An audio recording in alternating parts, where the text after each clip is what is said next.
ಎಲ್ರಿಗೂ ನಮಸ್ಕಾರ. ಇವತ್ತಿನ ಒಂದು ಸಬ್ಜೆಕ್ಟ್ ಅಂದ್ರೆ ಜಾಂಡೀಸ್.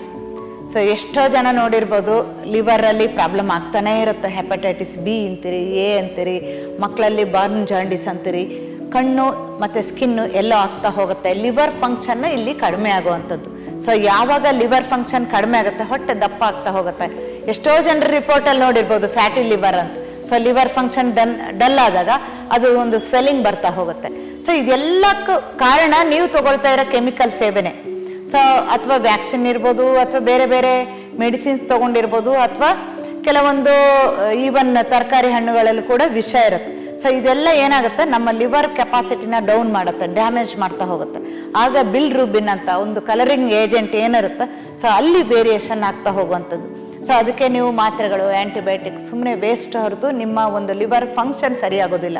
ಸೊ ನ್ಯಾಚುರಲ್ ಆಗಿ ನಿಮ್ಮ ಬಾಡಿನ ಕ್ಲೆನ್ಸ್ ಮಾಡಬೇಕು. ಯಾವಾಗ ಕ್ಲೆನ್ಸ್ ಮಾಡಿ ವಿಷವಸ್ತು ಟಾಕ್ಸಿನ್ಸ್ ಏನಿರುತ್ತೆ ಅದನ್ನು ಹೊರಗಡೆ ಹಾಕಿಬಿಟ್ಟು ಮತ್ತೆ ನ್ಯಾಚುರಲ್ ರೆಮಿಡಿ. ಸೊ ಕೆಲವೊಂದು ಗಿಡಮೂಲಿಕೆಗಳು ತುಂಬ ಇಂಪಾರ್ಟೆಂಟ್ ಅದು. ಸೊ ಹಿಂದೆ ಕೂಡ ಮನೆ ಮದ್ದು ಅಂತ ಮನೆಯಲ್ಲೇ ಮಾಡ್ತಾ ಇದ್ರು ವಿನಃ ಯಾವುದೇ ರೀತಿ ಮೆಡಿಸಿನ್ಸ್ ಇರ್ತಾ ಇರಲಿಲ್ಲ. ನಿಮ್ಮನ್ನು ನೀವೇ ಕೇಳ್ಕೊಳ್ಳಿ, ಮೆಡಿಸಿನಿಂದ ಎಷ್ಟು ಮಟ್ಟಿಗೆ ನೀವು ವಾಪಸ್ ನಾರ್ಮಲ್ ಸ್ಥಿತಿಗೆ ಬಂದಿದ್ದೀರಾ ಇಲ್ವಾ ಅಂತ. ಸೊ ನಿಮಗೆ ಬೇಕಾಗಿರೋದು ಪ್ರಾಕೃತಿಕ ಚಿಕಿತ್ಸೆ ಹಾಗೂ ಪಾರಂಪರಿಕ ವೈದ್ಯ ಪದ್ಧತಿ. ಸೊ ಅದರಲ್ಲಿ ಇರುವಂಥ ಗಿಡಮೂಲಿಕೆಗಳ ಜೊತೆಗೆ ಕೆಲವೊಂದು ಪ್ರೆಷರ್ ಪಾಯಿಂಟ್ ಆಗಿರ್ಬೋದು, ಅಥವಾ ಆಕ್ಯುಪ್ರೆಷರ್ ಅಂತ ಏನು ಹೇಳ್ತೀವಿ, ಪ್ರಾಣಶಕ್ತಿ ಜಾಗೃತಿ, ಇಂಥದ್ದನ್ನು ಫಾಲೋ ಮಾಡಿದ್ರೆ ನಿಮಗೆ ಕಂಪ್ಲೀಟ್ ರಿಸಲ್ಟನ್ನು ಕೊಡ್ಬೋದು.